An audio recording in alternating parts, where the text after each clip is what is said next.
Viewers, நாங்களுடைய Lakshmi, நீங்கள் பார்த்துருக்காது 0 லக்ஷ்மி. அப்பாடா, கொஞ்சம் பயமாக தான் இருந்துச்சு, என்னடா அதுன்ட்டு. ஆனால் 5th மந்தில் எந்த பிரச்சனையும் இல்லை அப்படிங்கிற மாதிரி ஒரு க்யூட்டான அப்டேட்டை டாக்டர் சொன்னதில் ஃபஸ்ட்டு ஹாப்பி. அதே மாதிரியே ஒரு வேறு அவுட் ஆஃப் வேர்ல்டு போயிட்டாங்க நம்மளுடைய விஜயும் சரி, அம்மாவும் சாரதா அம்மாவும். கண்டிப்பாக எல்லாத்துக்கும் அந்த பயம் இருக்க தான் செய்யும். பட் இந்த இடத்துல நான் கங்காவுக்கும் கண்டிப்பாக சப்போர்ட் பண்ணுவேன். ஏன்னா நான் நிஜ வாழ்க்கையில் ஒரு சில குழந்தைகள் அந்த ரிலேட்டிவில் கல்யாணம் பண்ணதுனால அதனுடைய பாதிப்பை அடைஞ்சிருக்காங்க, அதை நான் பார்த்துருக்கேன். ஸோ அதனால் என் கண்ணு முன்னாடியே 2 குழந்தைகளை டெய்லியுமே பார்க்குறேன். அதனால் உண்மையுமே இந்த குழந்தைங்களை பார்க்கும்போதுலாம் நான் ஒரே ஒரு விஷயம் நினைப்பேன், என்ன தெரியுமா, வாழ்க்கையில் நம்ம எல்லாமே கஷ்டம் நஷ்டம் அப்படிங்கிற மாதிரி ஓவராக திங்க் பண்ணிகிட்டு இருக்கோம்ல, அந்த பேரண்ட் வந்து எவ்வளோ மோட்டிவேஷனாக பண்ணிகிட்ருக்காங்க. அந்த குழந்தைங்களை டெய்லியும் அதுக்காக ஒரு ஸ்கூலுக்கு கொண்டுட்டு போய் விடுறாங்க, அந்த மாதிரியான விஷயங்கள் இருக்கும். ஸோ அதனால் ரிலேட்டிவ்ஸில் இந்த இஷ்யூஸ் இருக்குங்கிறது என்னுடைய கருத்து. இது டாக்டர் மெடிக்கல் ரீதியாக எனக்கு தெரியல, பட் ஆனால் அந்த ஒரு விஷயம். சரி, விஷயத்துக்கு வரலாம். ஸோ 2 பேருமே ஹாப்பி, அதுக்கான என்ன சொல்கிறது, வேண்டுதல் அப்படின்ட்டு. வாழ்க்கையில் நமக்கு எல்லாத்துக்குமே ஒரு புரிதல் வேணும். விஜய் வந்து அவங்கள அம்மாவாக பார்க்குறாங்க. இப்போ அந்த சாரீ அட்ஜஸ்ட் பண்ணுறாங்க இல்லையா, இதே மாதிரி தான் எல்லா சீரியல்ஸ்லேயுமே அவங்களுடைய பிஹேவியர்ஸ் இருக்கும்.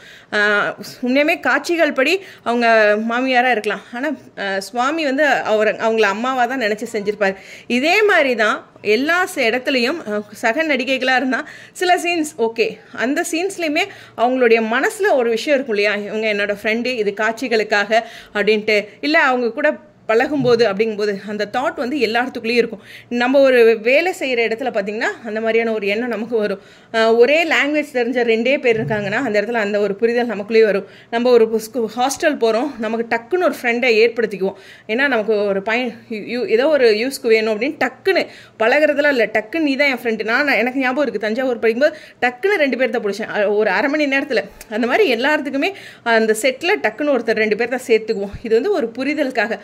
ஒவ்வொரு இடங்கள்லையும் செலிபிரிட்டிஸை ஒருத்தரோட வச்சு பேசிகிட்டு இருக்கோம் இல்லையா, அதுதான். இப்போ இந்த காட்சிகளை பார்க்கும்போது அவங்க அம்மாவாட்ட அப்படின்னு நமக்கு தெரியுது இல்லையா, அதே மாதிரியே எல்லா காட்சிகள்லையும் நமக்கு அந்த ஒரு புரிதல் வந்துச்சுன்னா போதும், அவங்க நடிப்புக்காக பண்ணுறாங்க. ஏங்க இதெல்லாம் ரொம்ப சாதாரணங்க, எந்த காலத்தில் இருக்கீங்க அப்படின்ட்டு 2025 மென்ஷன் பண்ணி டேரக்டர்லாம் சொல்ல ஆரம்பிச்சிருவாங்க ஒரு புரிதலுக்காக. ஓகே, மற்றபடி இன்னைக்கு விஜய் அந்த பயம் அவங்களுக்கு ஃபுல்லாக இருந்தது. அந்த வேண்டுதலில் கங்காவுக்கு வச்சிருக்கலாம் அப்படிங்கிறது என்னுடைய மீண்டும் ஒரு கருத்து தான். 2 குழந்தைகள் தானே, குழந்தைகள் எதுக்கு பாகுபாடு, கரெக்டு தானே. எனிவேஸ், ஒரு அழகான விஷயம். உங்களுடைய கருத்துக்கள் ஸ்டேடியம். அடே, முக்கியமான விஷயத்த சொல்ல மறந்துட்டேன். காவேரி எவ்வளோ எக்ஸைட் ஆனாங்கன்னாங்களே. ஸோ குழந்தையோடைய அந்த ஒவ்வொரு உருவங்களும் தெரியும் போது அப்படியே அந்த இடத்துல எல்லாருமே விக்காவுடைய குழந்தைய அப்படியே கொஞ்சம் நகர்த்தி வச்சுட்டு நம்மளுடைய குழந்தைய அங்கே பார்த்துருப்பீங்க தானே, ஒவ்வொரு பேரண்ட்டுக்கும் எனக்கு அந்த ஃபீல் வந்துச்சு. ஸோ பிரணவ் இந்த ஸ்டேஜில் எப்படி பார்த்தேன் அப்படிங்கிறதெல்லாம் அப்படியே அவ்வளோ ஒரு எக்ஸைட்மெண்ட்டாக இருக்கும். ஓ இதான் கை கால்ன்ட்டு அந்த ஸ்கேன் ரிப்போர்ட் வந்தோடனே அது உத்து பார்த்துட்ருப்பேன்.